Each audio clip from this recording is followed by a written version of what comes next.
It's taped, so it doesn't fall apart. This chair's been around here longer than we have. Almost. I was here when we got here. I don't think anything that's been here is longer than that. As long as I don't fall in, mid.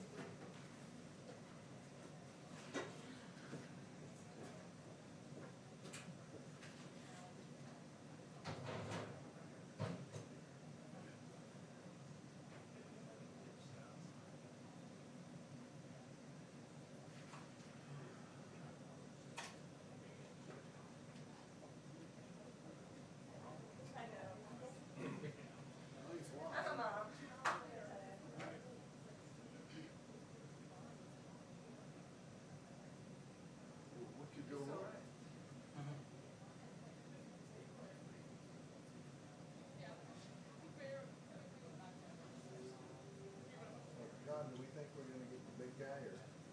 I would expect so.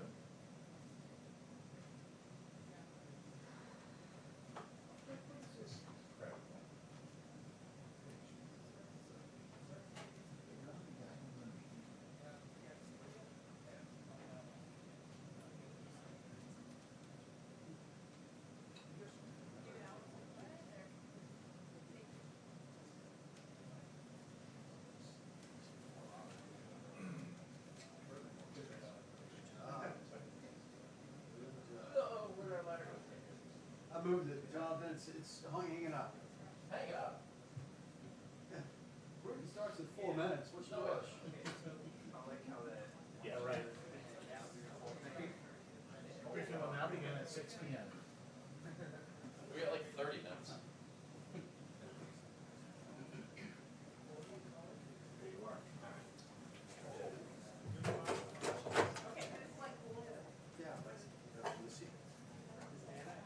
Yeah, we're putting on national TV not able to open it.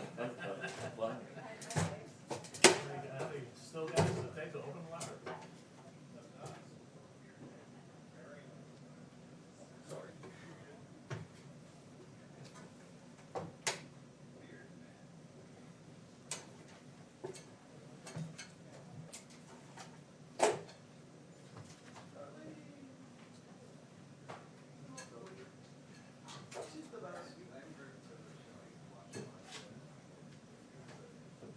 How do you guys know where to sit now? The whole chart. There's the whole chart and it rotates, right? Yes. Like tomorrow, where will you be tomorrow? Ed, what are I you will be doing? front and center, and then I will be gone for 2 You'll be at days. the pool, your travel pool tomorrow? Yes. And then what? Then I'm gone for 2 days. For 2 days? I thought we had 4 seats. I thought we had 4 seats. Like that one back there is. I'm a little confused, but that's, so am that's my I. understanding of the rotating chart. You're out for 2 days. Yes. Everybody's out for 2 days. That's how I understand it. You don't get to rotate? Unfortunately, I don't get to rotate.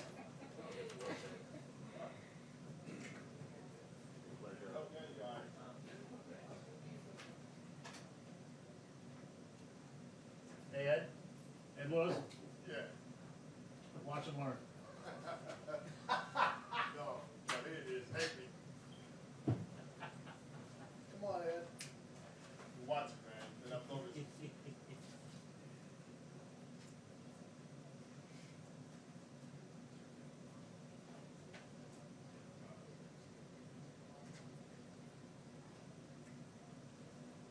I'll speak.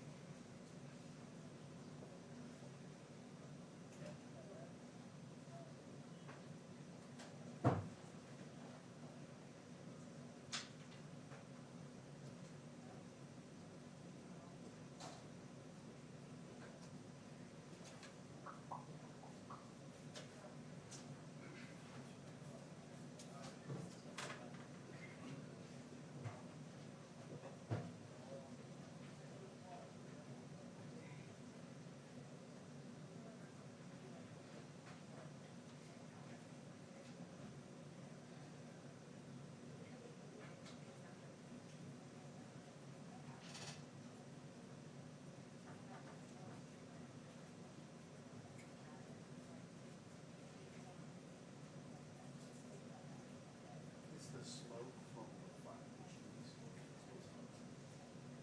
Smoke from a distant fire. We were kids, man. What's up? New boat. Come on in? Come on in, man. Come on in.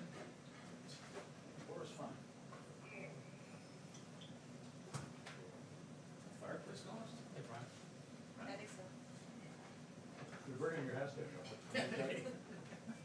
Thank you, Darlene. Take a picture. What's the deal? What picture are you using? Executive action. Means- Executive order. Just to prove. I you borrowed did. the jacket, it has no buttons. Where do you want to face that way? Hmm? Face that This way. way. No. As wide as you want.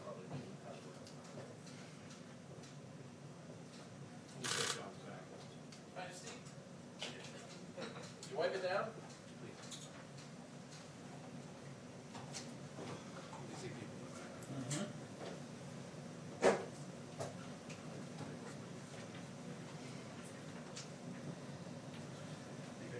See if that's all right. Does that work? Perfect. Awesome.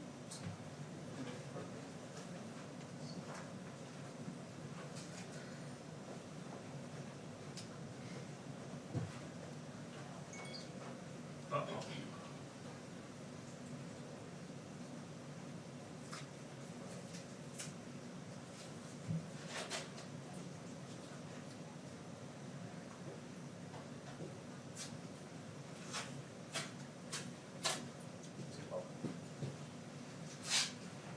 Steve Holland. Yeah, what are you doing?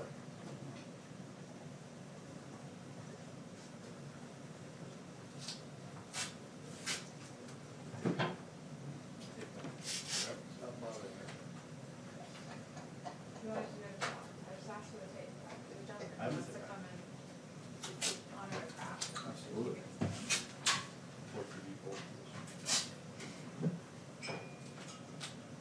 Good job, Finn. Sorry about that. No, not my way.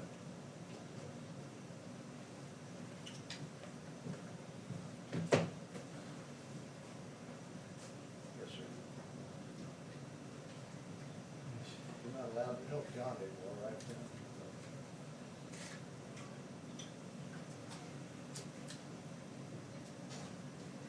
Are you planning for an operation of some sort?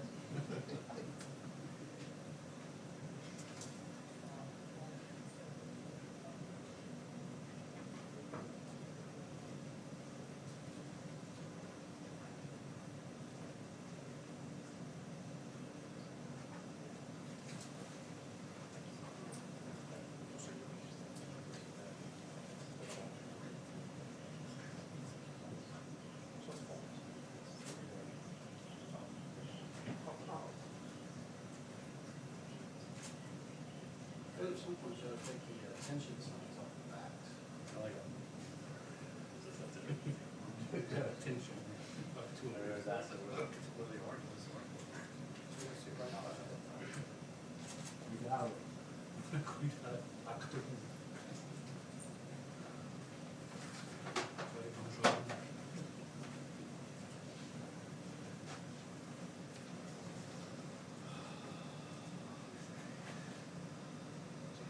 Yeah. Those for something in Huh? particular, Finn? Yes. Stay over there. Yep. Finn, your good gloves. Yes. Thanks. Thank you, out of here.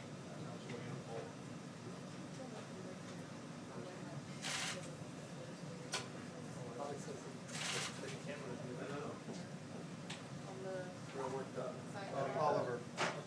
No, yeah, no, Mandel. Okay. Alright.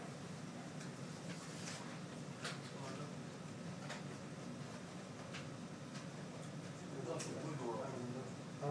You want me to close it? I don't care. Stay on time? Turn off the on. Good.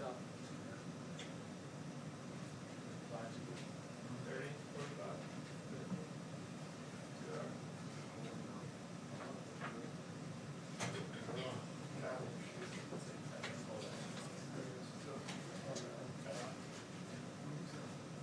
They haven't given it to you.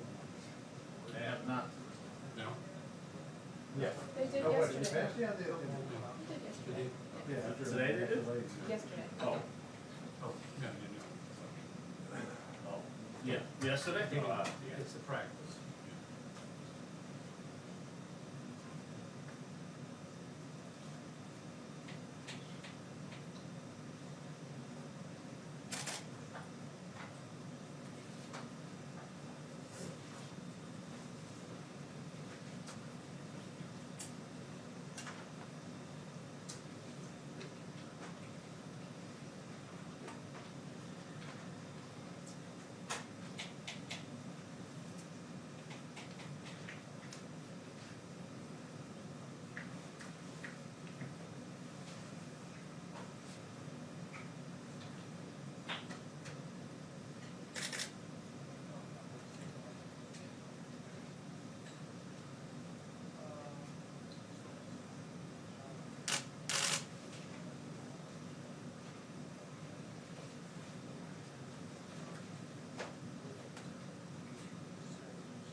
Who knows, I may have to defend Peter out.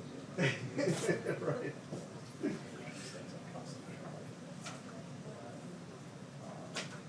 Sound like constantly. Oh dear. Here we go. No, we're not, except it's also, I'm just here.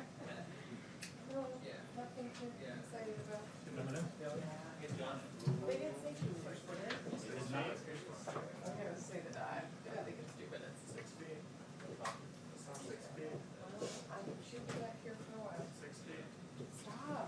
How are you? Where'd you like to go? Look, I'm ready to go to the walk-in shop right back here. Sure. Hey, Brandon, how are you? I just need to get my phone. This our stuff? Yeah, all your stuff's there. Thank you. Activity back there, Finn? Fauci's here. Thank God.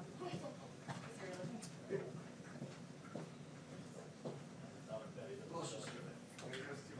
Number of texts, questions.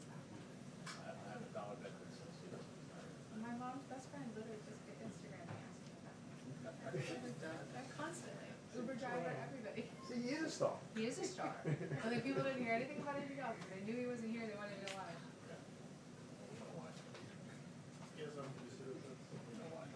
Not serious expertise.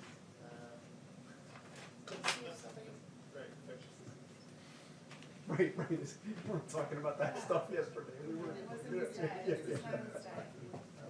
What is his expertise again? Infectious disease. He's over. Sorry, not at all.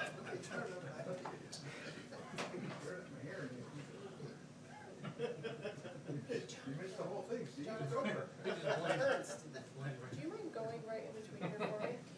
Let me guess, you wanna do a reflection? I gave up last Well, night. I think the whole press pool has, I don't think that's it. You're like my departed mothers, used to fall asleep in a chair.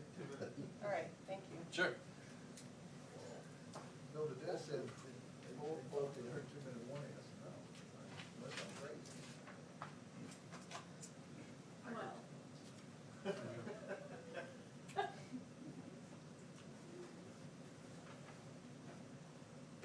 I do, what's up?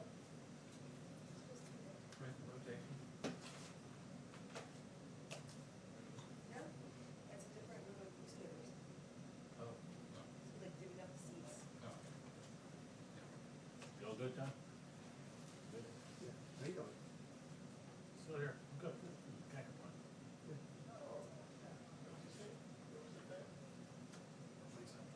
Any other questions? I think so.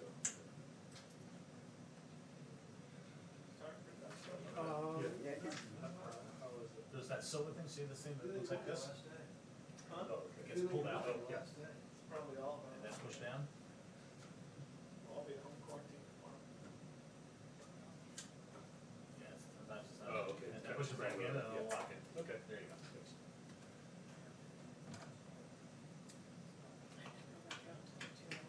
I don't think they're gonna be fast.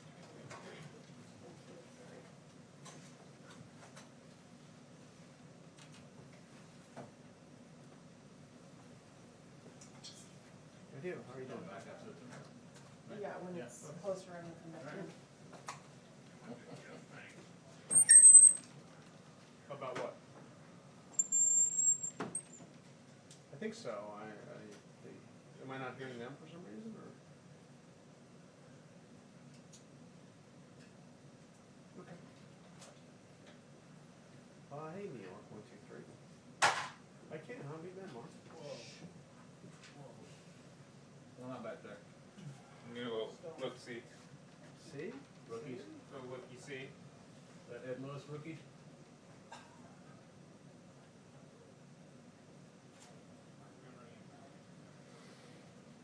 It's a really good question. The answer to the second question is yes. I don't know what the answer to the first question is. But I would think you would be able to. I think it's not really. Yeah. Yeah, I think so. Yeah. And I guess everybody else could carry it if they wanted to. Sure. That'd be interesting. Yeah. Yeah. You know, it's I'm not not in, as you know, I had to move over the stuff, but, I've got, John Roberts. Yeah. Sure, yeah. On the 24th. That's But I, okay. you know, we That is no could- problem. we could play That way, around too. that would use We can try it. Yeah. I don't think you will. I know the president over there. I'm gonna hold my spot. But we can. No. My understanding, yeah. Keep an eye distance. Stay away. Hey, George, how are you?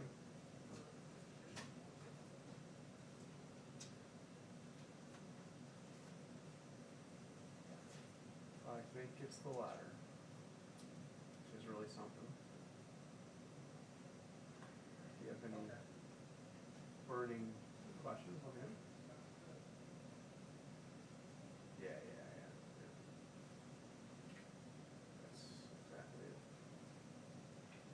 2 minutes before the briefing begins.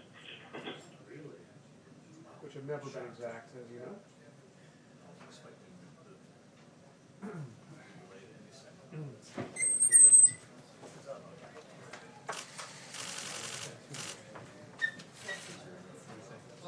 Less than.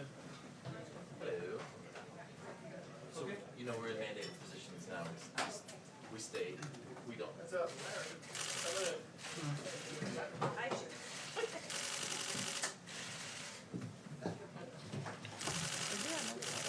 You wanna be on this side? Stand over here with me. We should talk. Good. Calm. Good. Okay. I'm alive as well.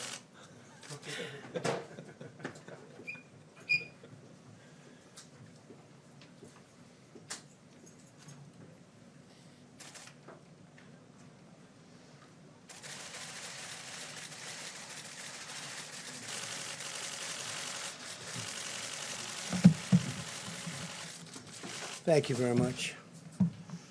Been a very busy day. I want to thank the American people for the incredible sacrifices that they're making on behalf of our nation. And I want to encourage everyone to keep following our guidelines on social distancing, avoiding large gatherings and hand washing and all of the other things that everybody knows they're supposed to be doing. Ultimately, the goal is to ease the guidelines and open things up to very large sections of our country as we near the end of our historic battle with the invisible enemy. It'll go on for a while, but we win. We'll win. I said earlier today that I hope we can do this by Easter. I think that would be a great thing for our country, and we're all working very hard to make that a reality. We'll be meeting with a lot of people to see if it can be done. Easter is a very special day for many reasons. For me, for a lot of our friends, that's a very special day. And what a great timeline this would be. Easter as our timeline, what a great timeline that would be. My first priority is always the health and safety of the American people. I want everyone to understand that we are continuing to evaluate the data. We're working with the task force and making decisions based on what is best for the interest of our fantastic country. In order to defeat the virus, we must continue to be very strong. Your resilience and spirit has been inspiring to everyone. Right now, this virus is attacking 149 countries, but everybody looks to us and they're watching us. And I'm very proud to be your president. I can tell you that. There's tremendous hope as we look forward and we begin to see the light at the end of the tunnel. Stay focused and stay strong, and my administration and myself will deliver for you as we have in the past. Let me provide you an update on critical preparations and supplies in our war on the virus. Through FEMA, the federal government is distributing more than 8 million N95 respirators, 14 million surgical masks, and many, many millions more under order and they'll be arriving soon. 2.4 million face shields, 1.9 million surgical gowns, 13.5 million gloves, and more than 4,000 ventilators to the areas of greatest need have already been sent, and we have 4,000 being delivered to New York. The federal government is using every resource at its disposal to acquire and distribute critical medical supplies. The core element of this strategy is my executive order authorizing the use of the Defense Production Act, which has, as you know, already been activated actually a long time ago, quite a long time ago. Private companies are heeding our call to produce medical equipment and supplies because they know that we will not hesitate to invoke the DPA in order to get them to do what they have to do. It's called leverage. You don't have to use it from the standpoint of actually it's been activated, but you don't have to use it. But the threat of it being there is great leverage, and companies are doing as we ask, and companies are actually even better than that. They're coming through, and they're calling us. And it's been really something to see. This morning, Ford, 3M, General Electric Healthcare are making tremendous numbers. They've already started of respirators, ventilators, and face shields. They're working together. We didn't have to exercise or utilize the DPA in any way. The fact that we have it helps, but we didn't have to, and for the most part, we won't have to. We're receiving full cooperation from companies with the understanding that the federal government stands ready to compel cooperation if need be. We haven't found that to be the case. It's been really amazing to see these big, strong, powerful, in some cases very small companies, family-owned companies, step up and make a lot of great product for what we're going through and what we will continue to be going through for a while. The Army Corps of Engineers and the National Guard are building 4 hospital facilities in New York City at the Javits Center, which will be operational very soon. They've already started. In addition, they're building 4 separate medical facilities in different parts of the state. We're dealing with Governor Cuomo on that. So you're going to have 4 hospitals and 4 medical facilities at the highest level, too. Really incredible facilities. Temporary, but incredible. We're also deploying the U.S. Navy hospital ship, and that will be arriving in New York Harbor in the not-too-distant future. It's finishing its maintenance. They're doing a very big maintenance, and what we did is we condensed it very seriously. And as you know, the other hospital ship, and these are incredible ships, it's already on its way to Los Angeles. So we're in frequent contact with state and local officials and getting a lot of work done. We're likewise building hospitals in Los Angeles. We're working also the state of Washington. We're working with the governor of the state of New Jersey. We're building a medical facility, a hospital facility, and doing a lot of work. I want to thank the people from FEMA, the great people from FEMA, and also the Army Corps of Engineers. Secretary Mnuchin and the members of my administration continue to work closely with Congress.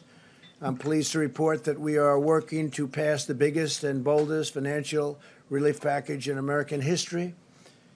Senators will soon hopefully vote on a $2 trillion bill that will deliver direct cash payments to struggling Americans. No fault of their own. This came out of nowhere. Nobody can imagine this even happened. But it's not their fault. We want to protect, and we will, all of the things that a person needs protected and a family needs protected. We're working on job retention loans for small businesses and extended unemployment insurance for laid-off workers. The legislation will also include billions of dollars for additional resources for our, and really heroic, these are incredible, doctors, nurses, brave, and hospitals, as well as support for hard-hit industries such as the airline industry and the cruise ship industry, which employ tremendous amounts of people and obviously serve very important functions beyond that, with very tough protections for the American taxpayer. The loans will be very secure, and they will be very profitable, and at the same time, they'll bridge, they call them bridge loans in many cases. They'll be bridging these companies back into very good health. And some of them are very important companies that 4 weeks ago didn't have a problem. I'm also confident that the Democrats will do the right thing. I feel very confident. They're working very hard together right now, Republicans and Democrats, and they're getting very close to a very fair deal and a great deal for the people of our country. Today, as you probably saw, the Dow surged over 2,100 points. That's the all-time record history of the exchange. This is very encouraging, and I think part of the reason is they are looking at what is close to being passed, and I think a very big part of it is they see that we want to get our country open as soon as possible. They see we're working very hard on that. That's a very big factor, I think, in today's historic gain. The legislation developed in the Senate is the first step to restoring confidence and stability to America's economy as we look ahead to the time when we can carefully and responsibly reopen our country for business, and we hope that's going to be very soon. I want to assure Americans that we have a team of public health experts. We've gotten to know them as well as I know them. They're great people, incredible, talented. They love our country. Also, economists and other professionals working to develop a sophisticated plan to reopen the economy as soon as the time is right. One based on the best science, the best modeling, and the best medical research there is anywhere on earth. Our great people have been, especially when it comes to our public health experts and officials, have been helping other countries, dealing with other countries, constant touch with other countries, helping them out, because many of them have never seen anything like what's happening. But our decision will be based on hard facts and data as to the opening. I'm also hopeful to have Americans working, again, by that Easter, that beautiful Easter day. But rest assured, every decision we make is grounded solely in the health, safety, and well-being of our citizens. This is a medical crisis. This isn't a financial crisis. But it's a thing that nobody has seen for many, many decades, nothing like this. Marshaling our economic strength is a key feature of defeating the virus, producing the materials, supplies, and equipment that we need, and they're doing a really fantastic job. We're helping the governors. We had a conference call the other day with the governors, and we allowed the press to join us on the call, and the spirit between us and the governors has been really great. We should never be reliant on a foreign country for the means of our own survival. I think we've learned a lot. We've learned a lot. This crisis has underscored just how critical it is to have strong borders and a robust manufacturing sector. For 3 years, we've embarked on a great national project to secure our immigration system and bring back our manufacturing jobs. We brought back many jobs, record numbers of jobs. And this really shows, this experience shows how important borders are. Without borders, you don't have a nation. Our goal for the future must be to have American medicine for American patients, American supplies for American hospitals, and American equipment for our great American heroes. Now both parties must unite to ensure the United States is truly an independent nation in every sense of the word. Energy independence, we've established that. That's something incredible that we've established. We're energy independent, manufacturing independence, economic independence, and territorial independence enforced by strong sovereign borders. America will never be a supplicant nation. We will be a proud, prosperous, independent, and self-reliant nation. We will embrace commerce with all, but we will be dependent on none. Above all, we know that the best thing for our economy and the world right now is a very, very powerful victory over the virus. Every day, the American people are showing the unity and resolve that has always defined the character of our nation. In New York, citizens are using 3D printers to make hundreds of face shields. They're making them by the hundreds. In Texas, businesses and churches are uniting to collect gloves and thermometers for hospitals.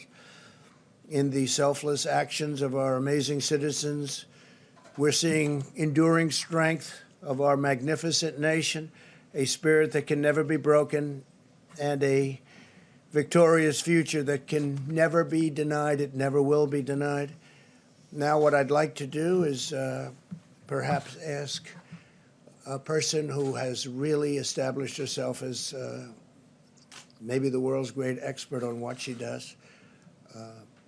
If I could ask Deborah to come forward and say a few words, and then I'll ask Tony to come up and speak, and then our Vice President, and then we'll take a few questions, and we'll do it quickly, and we'll probably see you again tomorrow. So, Deborah, please. Thank you. Thank you, Mr. President. I think those of you who heard the town hall, we are continuing to accelerate testing at a record rate. We now have 370,000 tests that have been done. The majority of those, over 220,000 in the last 8 days, which are those of you who have been tracking the South Korea numbers, put us equivalent to what they did in 8 weeks that we did in 8 days. This was made possible because of the HHS team working together, bringing together the strength of the FDA with the CDC and under the leadership of Secretary Azar.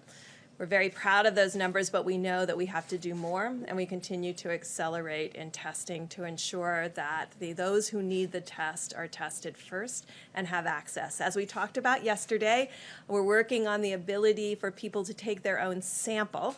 That does not mean home testing. That means taking your own sample in the front of your nose with available swabs into normal saline that can be transported to the laboratories.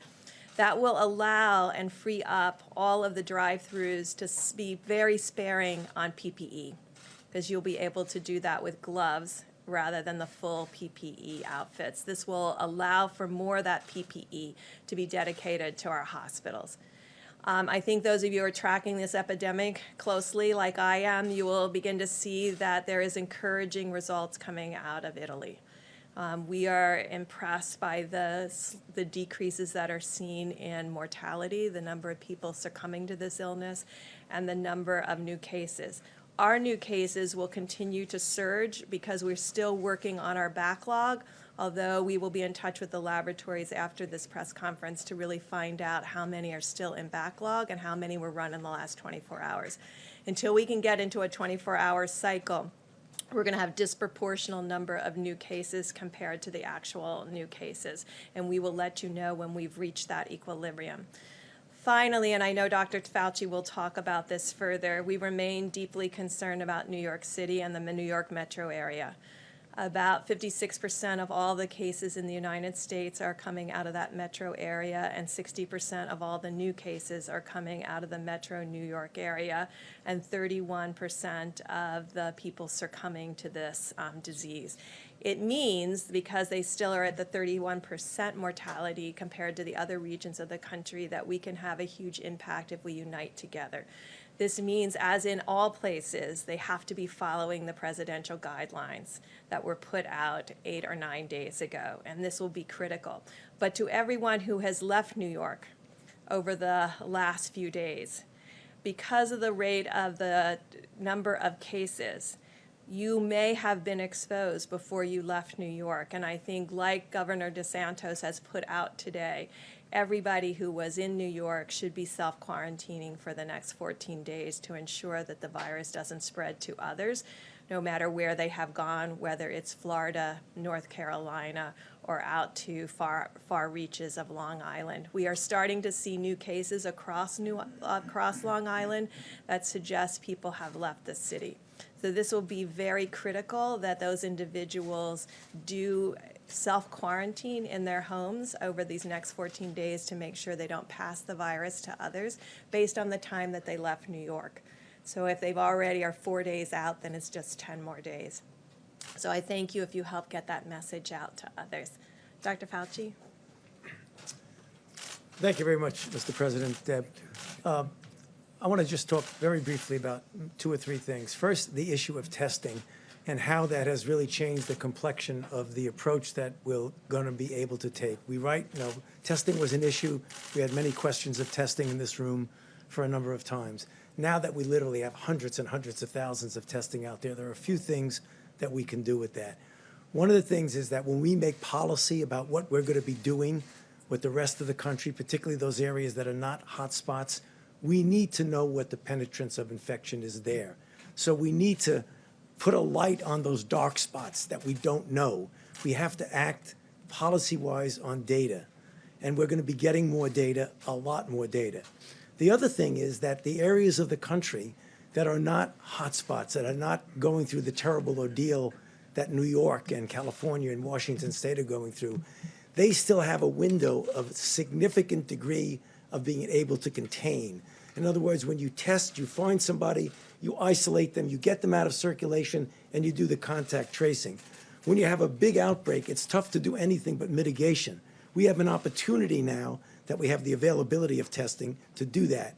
So you're going to be hearing more about how we can inform where we're going, particularly because we have the ability to test. The second thing is I just want to reiterate what Dr. Birx said about New York. It's a very serious situation. They've suffered terribly through no fault of their own. But what we're seeing now is that understandably, people want to get out of New York. They're going to Florida. They're going to Long Island. They're going to different places.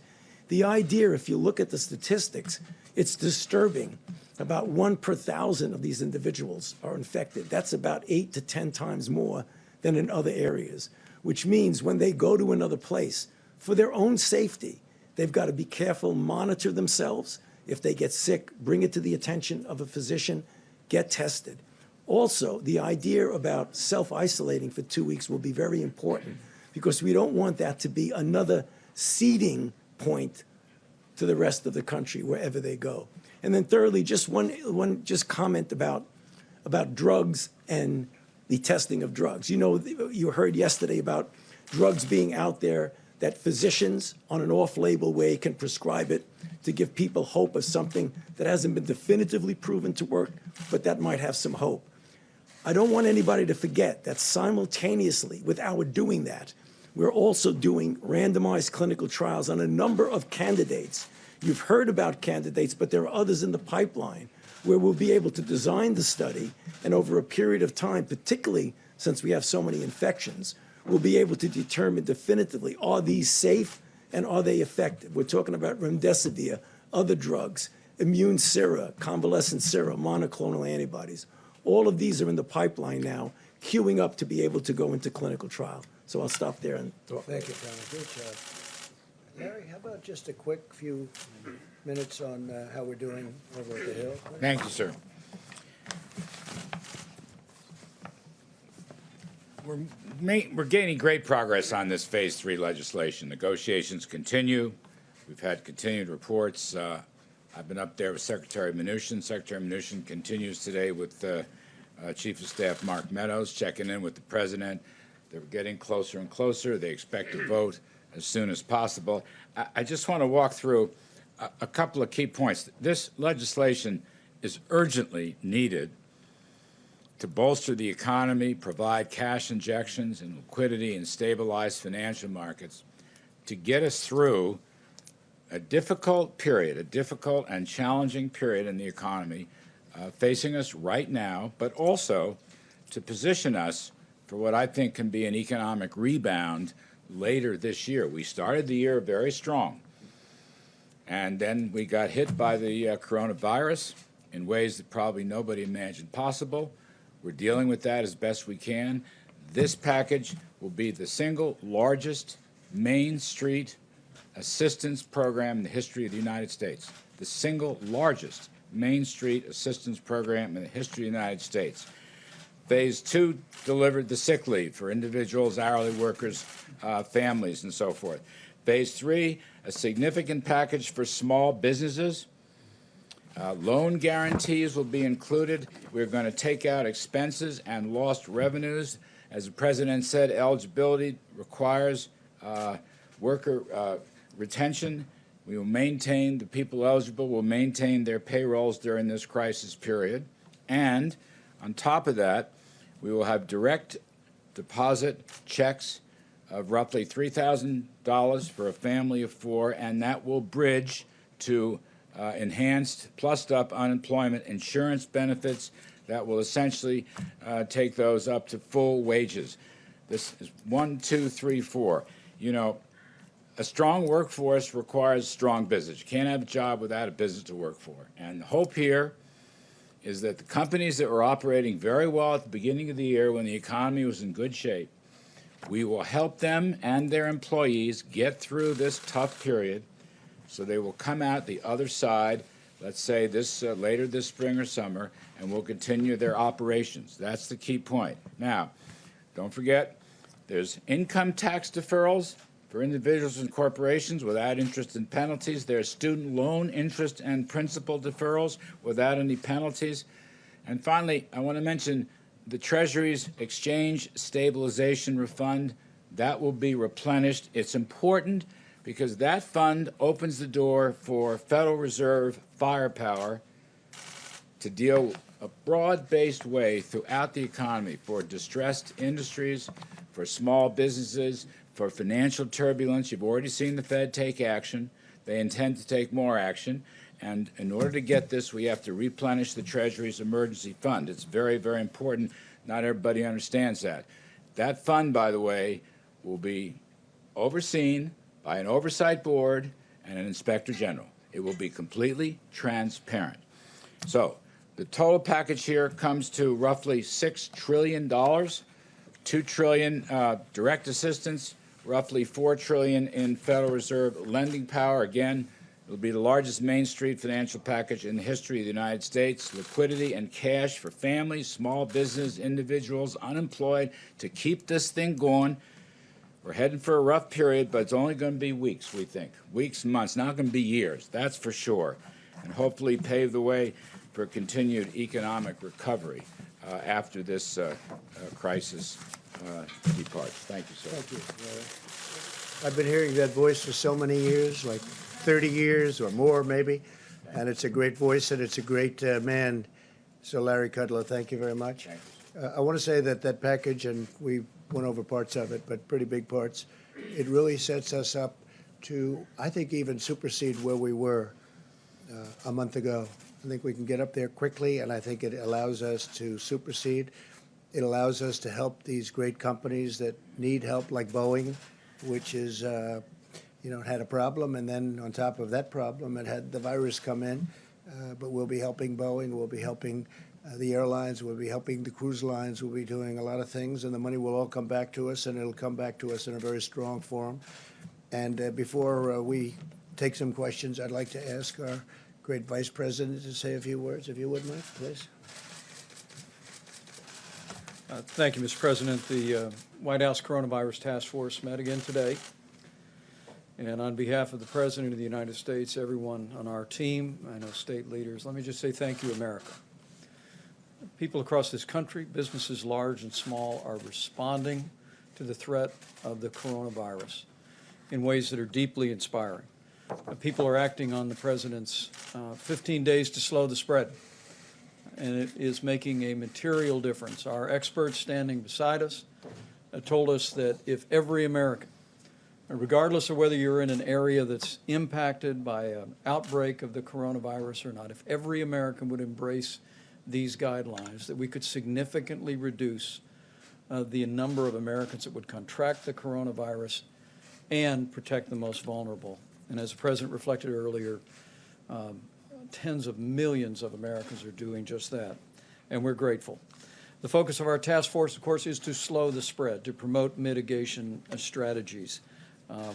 Beyond that, though, the President has us focus on testing and on supplies, and making sure that those that are enduring the symptoms of the coronavirus and those who are ministering to them, our extraordinary healthcare workers, have the support that they need. In the category of supplies, you just heard Dr. Birx indicate that we've made great progress. We have done more tests in the last 8 days than were done in the previous 8 weeks, and it's because of the public-private partnership that the President forged with commercial labs. And I would encourage people around the country to remind your family members and friends, if you don't have symptoms, don't get a test. We want to make sure people who are having symptoms, who have a concern, have the ability to be tested and to have those tests processed. We're continuing to urge all county hospitals, all labs around the country to report to the CDC all the results of the test, as it'll give these experts around us the ability to continue to advise the president on best practices. As I mentioned, we all continue to follow the outbreak around the country and the test results. But as several have mentioned, we're particularly focused on New York. The reality is the New York metro area was 60% of the new cases in the country. And specifically, as a lay person, I can tell you that the infection rates are roughly 1 in 1,000 in the New York City metropolitan area, where they are 0.2% per thousand or 0.1% per thousand in places like Washington State. It is the reason why today the White House Coronavirus Task Force is calling on any American, first and foremost, if you're in the New York City metropolitan area or elsewhere, to take the guidelines that we issued and avoid non-essential travel. But for anyone in the New York metropolitan area who has traveled, our task force is encouraging you to monitor your temperature, be sensitive to symptoms, and we are asking anyone who has traveled out of the New York City metropolitan area to anywhere else in the country to self-isolate for 14 days. We have to deal with the New York City metropolitan area as a high-risk area.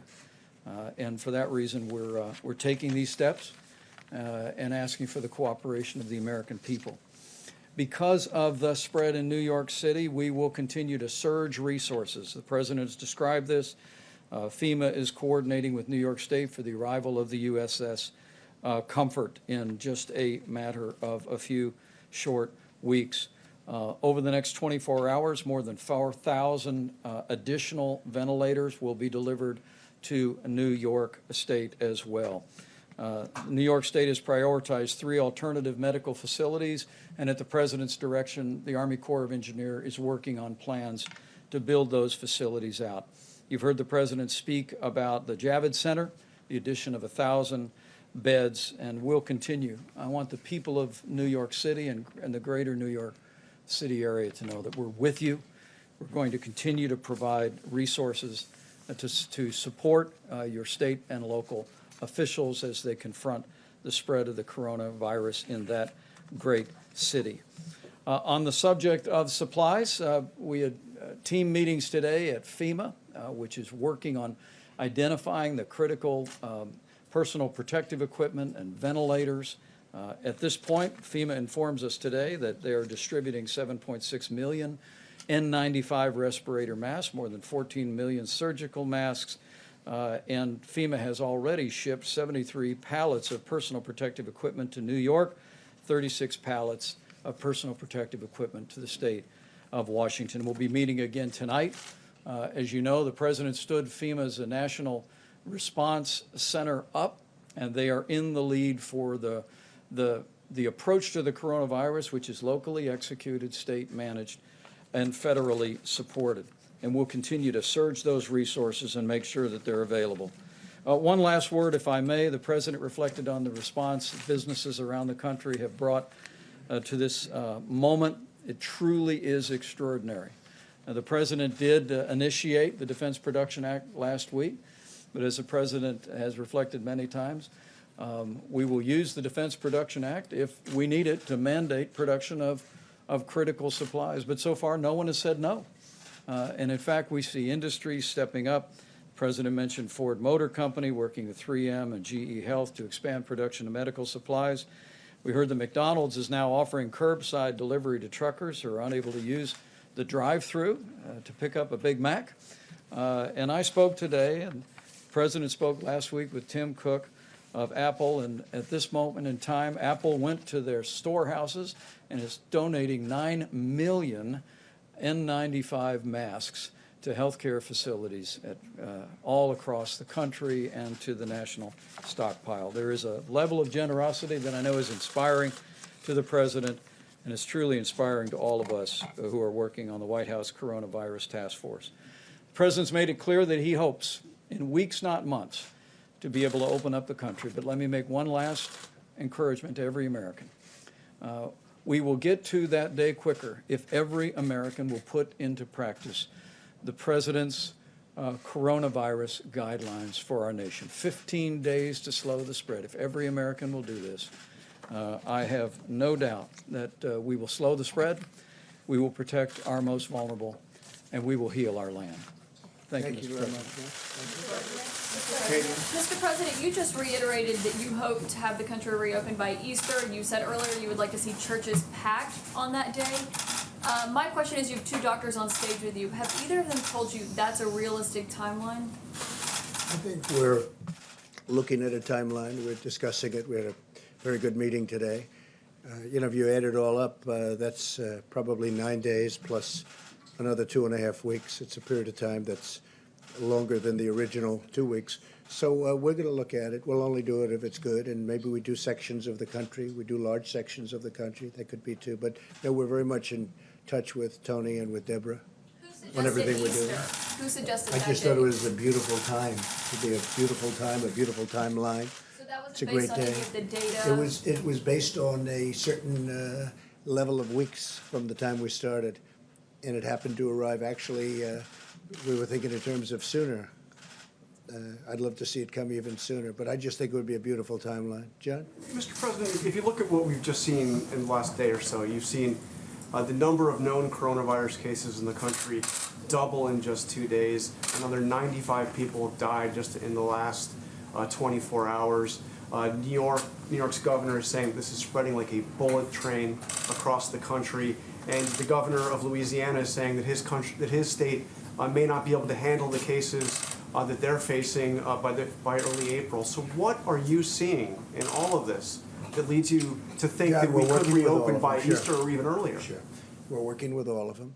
We can be talking about large sections of our country because there are sections of our country that you didn't talk about that are doing unbelievably well. They have very little incidence or problem, very small numbers. It's very possible that they won't be ever subject to what's happening in New York. New York is definitely a hot spot. There's no question about it.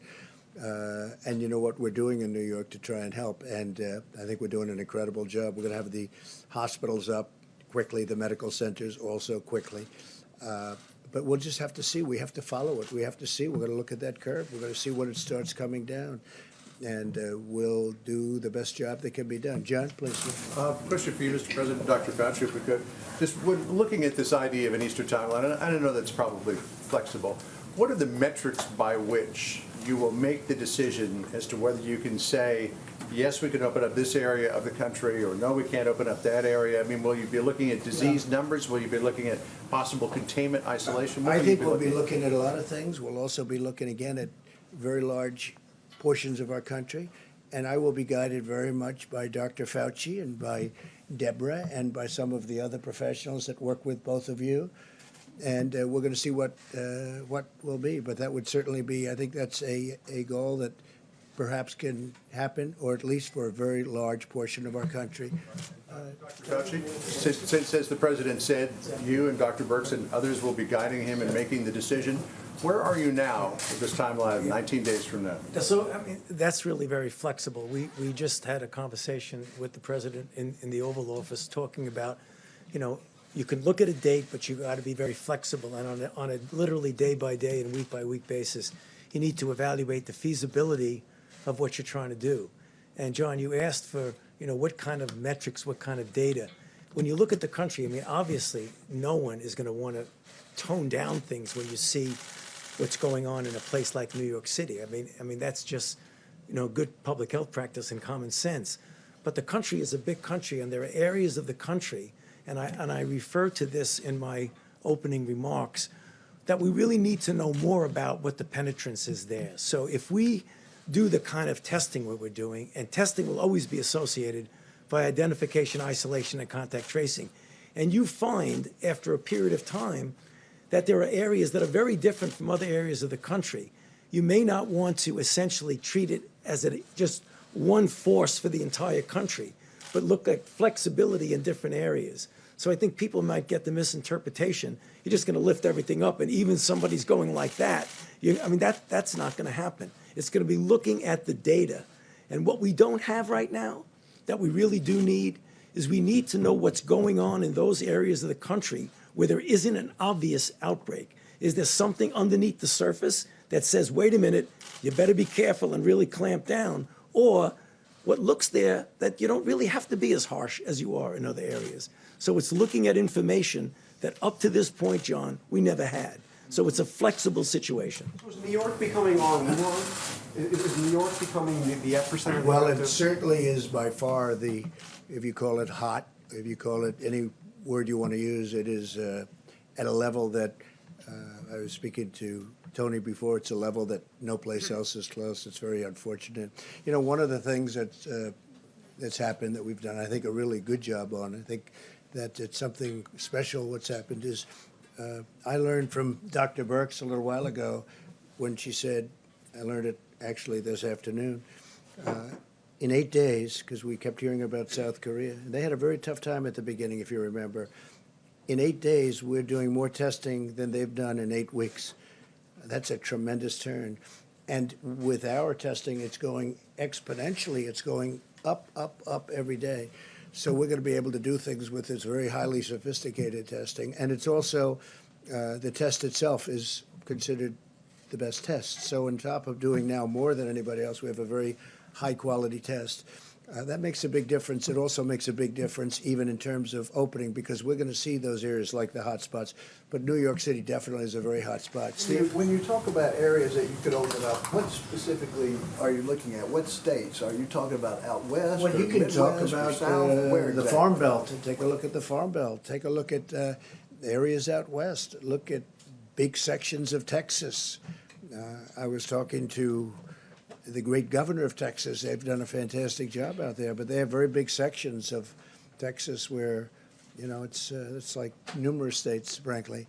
But we can have large sections of, if we want to do it that way, we can have large sections of the country open. I think it's very important that we start moving on that and start thinking about it, because our country wants to be open. Our people want it to be open, and they're raring to go. And I think it's one of the reasons that we're going to have a tremendous bounce back. I think it's going to go very quickly. Also, I want to thank, while I'm here, I want to thank Larry for the job he's done, Steve Mnuchin for the job he's done. If you look at Peter Navarro, he's sort of doing different things. He's really, he's a force in terms of getting masks and getting all of the ventilators and all the things. He's been fantastic, Peter.